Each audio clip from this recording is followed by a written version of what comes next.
This is my update for Russian military operations in Ukraine for May 5th, 2022. As always, I'm going to go over a variety of sources. I bring in information as necessary to add context and to make sense of all of this. But first and foremost, let's take a look at the map. This is liveuamap.com. It is pro-US, pro-Ukrainian, pro-NATO, so keep that in mind when you're looking at it.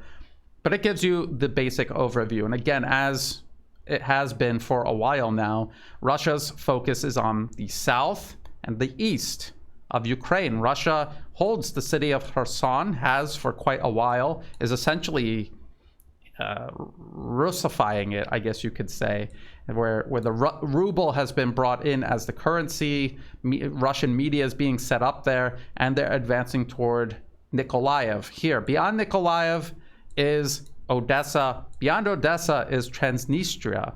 But right now, Russian forces are not there yet. They have quite a ways to go before they reach Transnistria. So when you hear about trouble stirring in Transnistria, this is something that Russia is not in the best position to take advantage of, but Ukraine is. And that is the most likely culprit behind any sort of violence or trouble unfolding in Transnistria. If we go back to the map and we move eastward, Mariupol, the West is still going to claim that somehow this city is contested, but the entire city is secured by Russian forces. Azovstal steel plant is the only place where Ukrainian fighters are left, and they are practically imprisoned underground with dwindling supplies there. And there have been evacuation efforts to get civilians out from the plant and surrounding areas. I'll talk about that a little in this update. And then all the way to the east is the Donbas region, the Donetsk and Luhansk People's Republics. This is the front line. And as you can see, Russia is encircling these forces here. Their objective, it appears, is Kramatorsk and Slavyansk, these two towns or small cities. And when they capture that, you can see how much of an encirclement there will be when they reach that. And they're slowly working their way down south and west. And all the way up here is Kharkov. This is a city that Russia is very interested in, but I would say at this moment, Russian operations at Kharkov are fixing operations. They have no intention of taking the city right now. They are just holding those Ukrainian forces in place, degrading them, waiting for operations to finish in the Donbas region, and then maybe they will bring additional forces to actually take the city of Kharkov.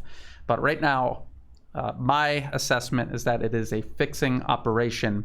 You will hear about Ukrainian forces counterattacking there. You know, Russia can afford to fall back and come back and trade territory back and forth, because that is not their main objective right now. Their whole purpose at Kharkov is to keep Ukrainian forces busy, and it looks like they're succeeding. So the next thing I want to go over is this. The US Department of Defense senior defense official holds a background briefing. The link to this will be in the video description below, so you can read the whole thing if you want. The senior defense official assesses that Russia's progress in Donbas is slow and uneven. But they're admitting that Russia is making progress. However slow and uneven, they're still incrementally making progress. And they make it sound like Russia is having all of these setbacks, but the nature of the combat in the Donbas region right now is heavy artillery, long-range fires. This is something that you do slowly, methodically, and you move up incrementally. They're up against heavily fortified positions that Ukraine has built up over the course of 8 years. They were built specifically to make it difficult to break through them, so it will take time to do it. It's not something that you want to rush doing. So the bottom line is, no matter how slow and uneven the progress is, it is still progress. And if Russia is making progress, what is Ukraine doing? Ukraine is doing the opposite of progress. They're losing. So keep that in mind. The senior defense official admits that there has been missile strikes on critical infrastructure across Ukraine, especially in the west.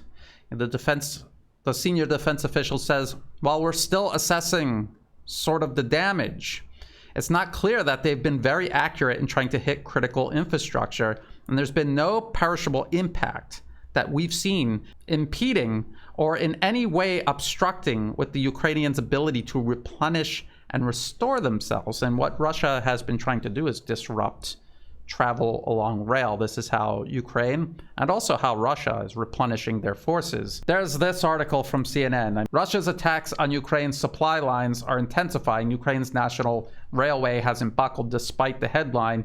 The entire article is about all the trains being delayed and the infrastructure being destroyed.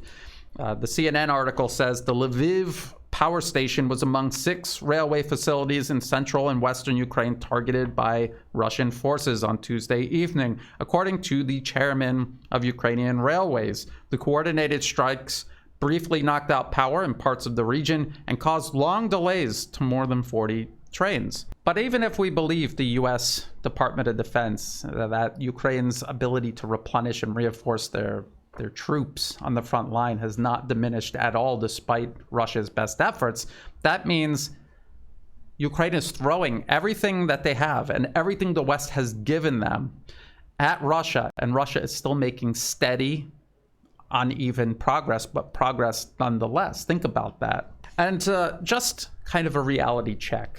I just want to refresh people's memories. This is not Russia's first significant military operation. They have been conducting military operations in Syria for the last 7 years. Since 2015, Russia has been in Syria working with the Syrian Arab army on the ground to retake territory from Western-sponsored militants. And they've taken back major cities, multiple major cities, the most populous cities in Syria. They've taken all of that back. That was done with Russia's help.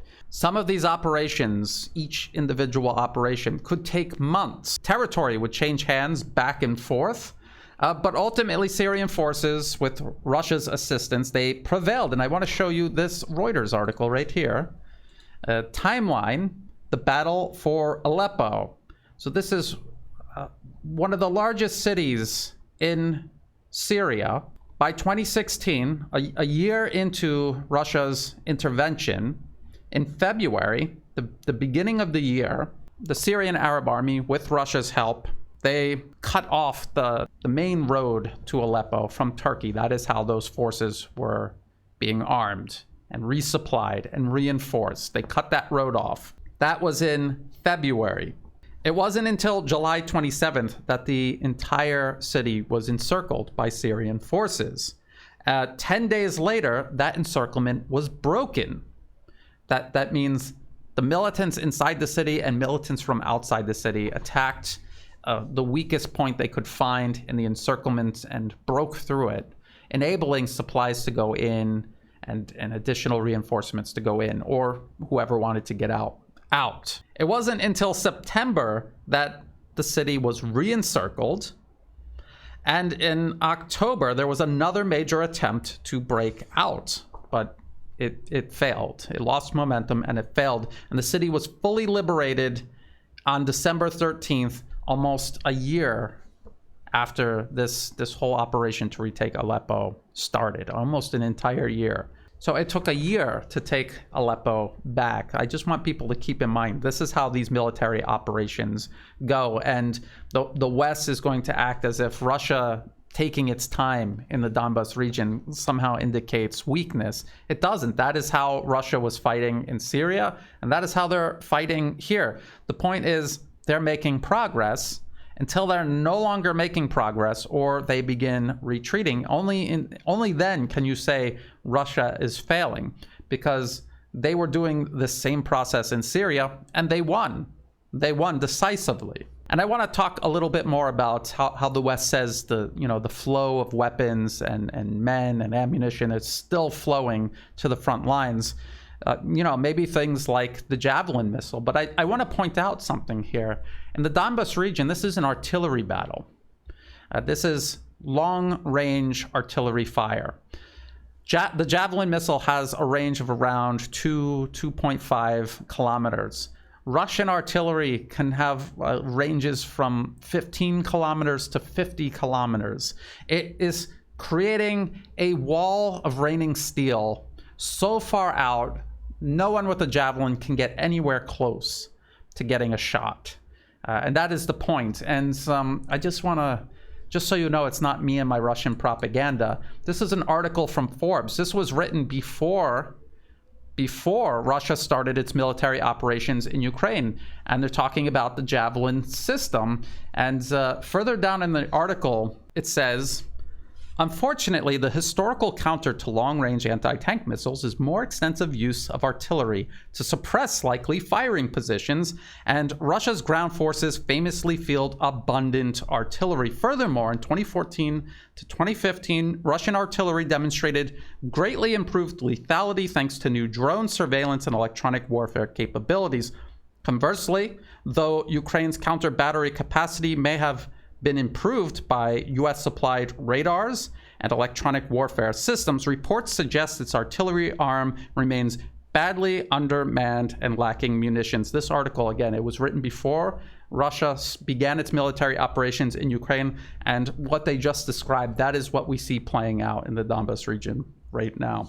Getting back to the Pentagon briefing, they talk about the maritime posture that remains unchanged, and by that I mean Russia is completely blockading Ukraine. Ukraine can do nothing at all whatsoever to break through it. The senior defense official also talks about how these 90 howitzers sent by the US to Ukraine, they're now in Ukrainian hands, and during the briefing, when questions are being asked, they confirm that these howitzers are on the front line being used by Ukrainians, and yet still Russia is making progress against Ukraine, is doing absolutely nothing to turn the tide.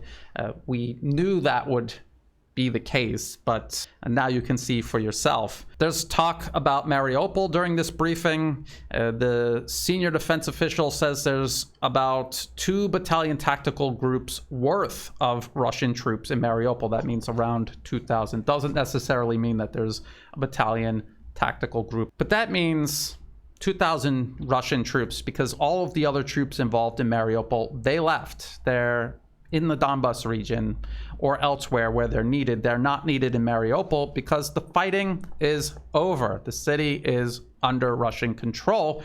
The people hiding in the Azovstal steelworks, they're essentially imprisoned there. I wanted to point something else out about the situation in Mariupol. The UN, right here, this statement from the United Nations. The UN says a new safe passage operation to evacuate civilians stranded in Mariupol and other communities has been completed today. I think they said about 300 people were evacuated. Once again, our team from the United Nations and colleagues from the International Committee of the Red Cross worked together to bring people who wanted to leave areas experiencing hostilities to safety with the agreement of the parties to the conflict. And I think that this is actually a really good development, the UN getting involved like this, because the next time Russia wants to open a humanitarian corridor and the UN is involved, it's going to be very difficult for Ukraine to sabotage it and to keep, their human shields in place. It's going to really complicate that. So I think this sets a good precedent. Even the Washington Post in this article, Russia has killed civilians in Ukraine. Kiev's defense tactics add to the danger.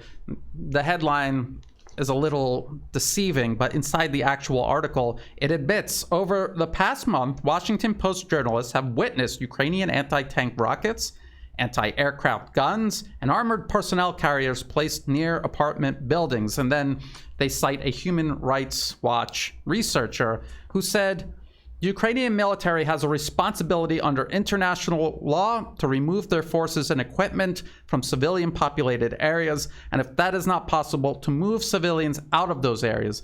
If they don't do that, that is a violation of the laws of war, because what they are doing is they are putting civilians at risk, because all that military equipment are legitimate targets. This is the Washington Post admitting that Ukraine is using human shields. That is what that is. So it's very good that the UN got involved, and hopefully the next city or area that needs to be evacuated, the UN will be involved, and it'll put pressure on Ukraine to move those civilians out of the area instead of again, using them as human shields. Now, back to the Pentagon briefing. The senior defense official says that Russia has made no progress regarding Kharkov. And I said when we were looking at the map that that's not what Russia's trying to do. They're obviously not trying to take Kharkov right now. That is a fixing operation. They're keeping those troops occupied, and they're carrying out very costly counteroffensives against Russia, and territory keeps changing hands. But you know one thing that those Ukrainian forces in Kharkov aren't doing? They're not reinforcing the Ukrainian forces at the primary objective, which is the Donbas region. It's a very elementary military strategy, and Russia is putting it to very effective use. Now, there was another Pentagon briefing. It's this one right here. Defense officials hold media brief on the training of Ukrainian military. It's very, very long. This was also yesterday, May 4th, 2022. But luckily, the Department of Defense website wrote an article about it to kind of summarize the main points. This article is very, very revealing about how much effort the US and its allies put into building up the Ukrainian army, how much work went into that. And you can tell by reading this that there is absolutely no way they can replace all of this once it's lost. And it's being lost right now, day to day. Every day that goes by, more and more of what the US helped prepare over the last years is being irreplaceably lost. The article claims Ukrainian service members trained at the Yavoriv Combat Training Center in the Lviv region of western Ukraine, right up until the Russian invasion in February. The most recent trainers were part of Task Force Gator, composed of the Florida Army National Guard's 53rd Infantry Brigade Combat Team. From the beginning of that training mission until January 2022, the 7th Army Training Command had trained a total of 23,000 Ukrainians. And Yavoriv, said Army Brigadier General Joseph Hilbert, commander of the 7th Army Training Command. In February, the U.S. European Command repositioned Task Force Gator to Germany, where the unit continues to train Ukrainians on a variety of US and NATO weaponry to enable them to defend their nation. But this repositioned training operation has been drastically reduced. We're talking dozens, maybe scores of Ukrainians being trained versus the hundreds or thousands that were being trained every year for the last 8 years until February. The article also claims, they're citing a U.S. Army lieutenant colonel, and he says, the biggest mistake that the Russians made was giving us 8 years to prepare for this war. That is Army Lieutenant Colonel Jeremy Todd Hopkins. He's the deputy commander of the 53rd Infantry Brigade Combat Team. The article also quotes him as saying, the goal of training is to get the Ukrainians back into the fight as quickly as possible and with the proficiency they need to operate weapons platforms that are being rushed into their hands by the U.S. and partner nations. Now, the U.S. and NATO built the Ukrainian army up for over 8 years. That army that they had is being destroyed right now as we talk. It's being destroyed all across the country. It is being dismembered by Russia. And there are certain things that you can replace in terms of equipment, maybe. There's even certain very basic roles that you can train new soldiers to take. But there's things like experienced non-commissioned officers, NCOs, like sergeants, leading soldiers and Marines. An experienced NCO takes years to gain all of that experience and that level of proficiency on the battlefield. And when they are gone, it will take years more to replace them. That is not something you can ship in from a factory in the US, and it's not something you can train up on in Germany and jump right back into the fight. Once that capability is gone, it is gone, and it cannot be replaced except through years more of training and preparation.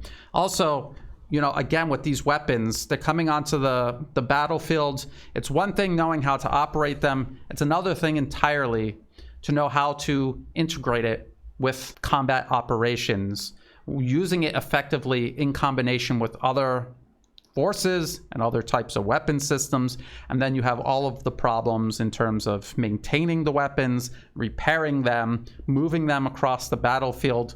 All of these issues cannot be solved because they're being forced to use weapon systems that they did not originally have in their army. These are things that Ukraine doesn't have and will not have for months, if not years to come.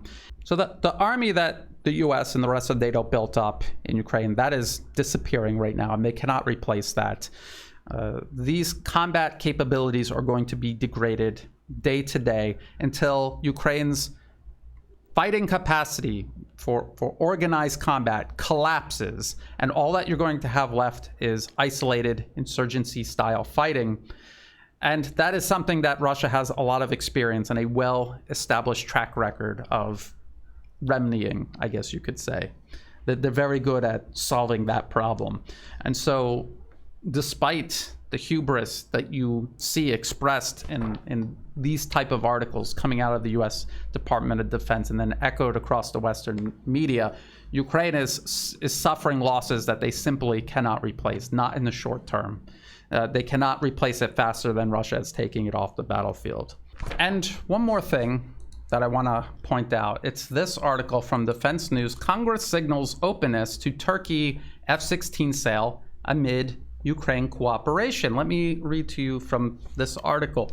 Turkey's 2017 purchase of Russia's S-400 missile defense system notoriously turned it into a pariah on Capitol Hill, prompting Congress to lead the way in kicking Ankara out of the F-35 stealth fighter jet program. But Turkey's support for Ukraine, most notably via the export of armed drones and diplomacy with Russia, has presented Ankara with an opportunity to bolster its tarnished image in Congress. If it plays its cards right, the NATO ally could convince Congress to allow a roughly $6 billion purchase of 40 Block 70 F-16 fighter jets and approximately 80 modernization kits from Lockheed Martin to upgrade its existing fleet. The US is acting as if they're doing Turkey a favor here, when actually the whole point to most of this is just to make money for these corporations, to secure money and power for these corporations that actually drive US foreign policy. Now, I've pointed out in previous videos that Turkey's Bayraktar TB2 drone, I mean, it has had almost no noticeable impact in this overall conflict. If anything, it has diverted large amounts of money, manpower, and energy into some of the least successful strategic gains in this conflict. So they're hitting convoys, they're hitting patrol boats, in very, very small numbers, not in enough numbers to change anything on the actual battlefield. And these things cost millions of dollars. They require training. They require infrastructure at airports to maintain them and operate them, to repair them. And is it actually worth it? And I would say no, but Turkey is able to look like it's helping by selling these drones to Ukraine, even though they're making absolutely no difference on the battlefield. They're still trying to cultivate some sort of relationship with Russia, and they have done several things throughout this conflict regarding the passage of ships and airplanes, where it looks like they're penalizing Russia, but they're also penalizing the West, the US and NATO. And so this is a very delicate balance of power that Turkey is engaged in. And I just want to show you something. This is the Harvard University Atlas of Economic Complexity. Where did Turkey import from 2019? Where did they import from, and where did they export to? And you can see how diversified Turkey's economy is and how spread out it is between the West, everything in blue, and everything over here, with the exception of North America and South America, Asia, the East, and Russia is here too. And look here, imports from Russia, it's not an insignificant amount. You can see by looking at Turkey's trade how it straddles east and west. There are a lot of interests within Turkey's borders and beyond them trying to pull Turkish foreign policy in every imaginable direction. So I think that it's important to keep that in mind when looking at Turkey and what it is doing and why it's so hard to figure out whose side they're on. It's because they really do. They straddle east and west geographically, economically, diplomatically. It's very important to keep that in mind when looking at what they're doing. And reading that Defense News article doesn't even really seem like it's a sure thing that they're going to get those F-16s, you know, be given the privilege to buy those F-16s from Lockheed Martin. But this is something that's been going on for quite a while. I think that as global power shifts from west to east, I think Turkey will eventually more decisively shift eastward as well. I think it's just a matter of time. Now, that's it for this update. I'm going to keep a close eye on it. I try to do at least one update on the situation in Ukraine per week. If anything major happens, of course, I will make a video much sooner than that. If you thought this video was useful, please like and share. Think about subscribing. It's free to do. It helps the channel grow. If you're watching this on YouTube, check the video description below for other places you can find my work, like on Odyssey, on Rumble, and also on Telegram. The links to all of that is in the video description, as well as the links to everything that I just referenced during this update, as well as ways you can help support my work. You can do that through Buy Me a Coffee, through Patreon, and through PayPal. And to everyone who has been helping out, whether it's month to month, one-time donations, or even if you're just helping share my work with others, or sending news tips, or sending kind words, I appreciate all of that support. I could not do this without that. So thank you. And as always, thank you for watching.